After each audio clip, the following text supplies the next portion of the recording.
right, everyone, so here we are. We are digging up the gladiolus now. This is our next order of business. I have the tulip bulbs planted and the garlic all planted. So now it is time to dig up all the gladiolus corms and store them for the winter. So how this is done, it's very, very simple, and it's totally worth it to do this. It'll save yourselves some serious cash, and it'll start off your season. You'll already have a bunch of corms. So I want to just do a quick little video here, you guys, to kind of show you what to do. So here's our glad patch. It was a bit of a disaster this year. I ran out of netting to put up to support it. So I was like, oh, I'll just use some of this twine and some of these, just some stakes and some of these temporary fence posts and stuff. And it was just awful. So fail on my part, big time.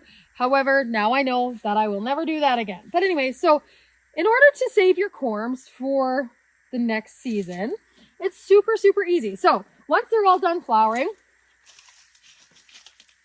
let's head in there and pull out your greenery, and you'll see that there are the corms. Move this box. Okay. You'll see the corms there, as you can see. So you want to keep the corm and the little babies that are growing, that's totally fine, and the roots. You want to kind of dust off as much dirt as possible, but it's not entirely necessary to get them totally clean.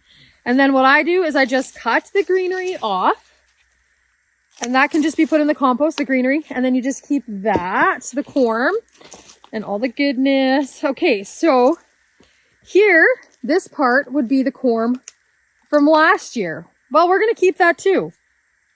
See if it grows again. I'm sure it will, because that's basically what they look like in the springtime when you're going to replant them. And so we just cut the greenery off. Again, keep that, and keep all of them small.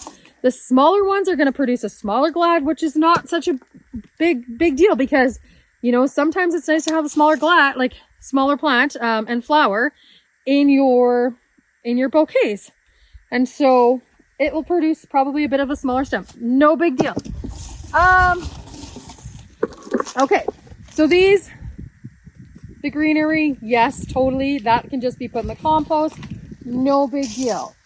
As far as storage goes, okay, you guys, you want to find a nice cardboard box that has some holes in it, or you can put your own holes in it, which is fine. But it's perfect because I just finished doing all my tulip bulbs, and of course I got them in these boxes. So this will be perfect for my glad corms to store for the winter. So what I want to do is fill up, you can fill up the box probably about a third of the way. I wouldn't say a half. You want to leave quite a bit of room in there for air movement so that they don't get all moldy and rotten. So you definitely don't want to stack them in there right to the top and just load it full. So you just want to put them in a couple layers of glad. And whoa! I knocked this over. Whoops! Knocked it over. Anyway, so you want to put a couple layers in your box. Have a nice room for airflow. Great. Okay, so the other thing too, which would be helpful if you guys are wanting to keep track of what bulbs are what. I don't do this. Like, I don't go and put out a stake and label each variety of glad when I plant them, which maybe would be a good idea if I cared to keep them all separate. But that doesn't really bother me too much. So, so I don't. But so this will just next year be a big old mixed box of glads. Fine. But if you want to have them all separate, then what I would do is make sure you guys label every area of glad, exactly what they are, where they start, where they end, because of course when you're going to do this here in the springtime, in the fall, they're done flowering, so there's no way to tell what they are anymore. So definitely, if I were you guys and you're really into, or if you care that much about what's what, then just make sure that you're really labeling them in the springtime so that you can see exactly what you're going to be keeping and storing for the winter. Anyway, so last year was my first time storing Glad corms, and it worked out really, really good. And I tried to dust off as much of the dirt as possible because dirt can, promote bacteria growth and all that stuff. So I try to get as much off as possible, but I'm not going to wash these or anything. And I don't know if people do, but I didn't last year. I just cut them, got them cleaned off as best as possible, and then stored them. So that worked out good for me. But I imagine if you were just tossing them in there with like clumps of dirt on them, that would probably not help them store very well for the winter. So I try to dust them off a bit, and then that's it. So you guys, that is a quick video on how to save your Glad corms for the winter time and have them for the spring. And it's just as simple as that. So I definitely highly recommend doing it. And then, eventually you're going to have such a nice big stash of Glads. I will be ordering some Glads this year. Unfortunately, last year, some of the Glads that I did order, they froze in transit to my supplier. And so they weren't available, which I was really disappointed in. And so they were like, we can either refund you or substitute in some different Glads. And I thought, well, you know what? Like, just keep it simple. Like, just substitute in some Glads for me. It's not that big of a deal. And it didn't matter which ones. And you know what? Honestly, some of the ones that we got, I didn't totally love. And so I will be ordering some more again. And it doesn't mean that just because I didn't love them, other people didn't love them.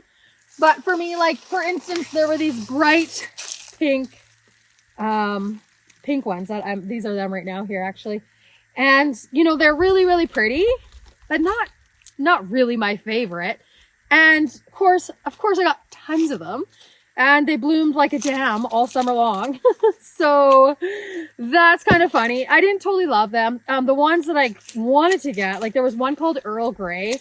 So it was like kind of this, grayish kind of color, but with like this dusty rosy pink on the leaves as well. And they were so beautiful. I wanted them so bad. So hopefully I can acquire those. And in fact, I'll probably have to do that order here in not too long from now. In order to get what I want to get, I have to put the order in pretty early. So just the same as anything else, I've already started to order some flower seeds for next year as well, because again, I ordered late this past winter and I wasn't able to get some of the ones that I wanted. So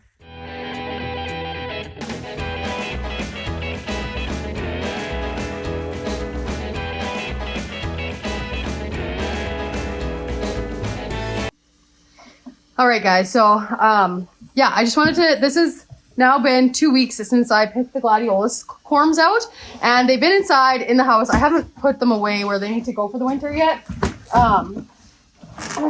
Anyways, I want to show you guys, how they're looking like since I picked them out, and they're kind of drying up a bit so you guys can see. Okay.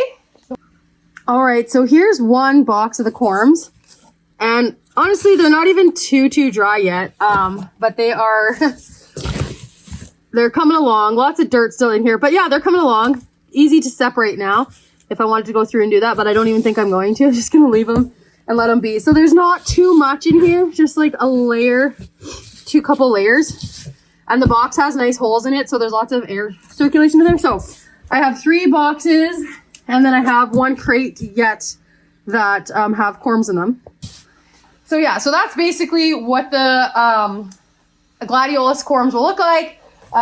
Just box them up, hide them away for the winter time in a cool space. Our spare room becomes kind of the dumping ground and grow room for the winter time. So that's where they're all going to go. We close the register in there so it stays nice and cool over the winter time. Then in the springtime, when we start doing the seedlings, we open it up a bit and get everything ready to roll. But so yeah, so that's pretty much it for that. And I just wanted to show you guys so you could see where they're at a couple weeks later.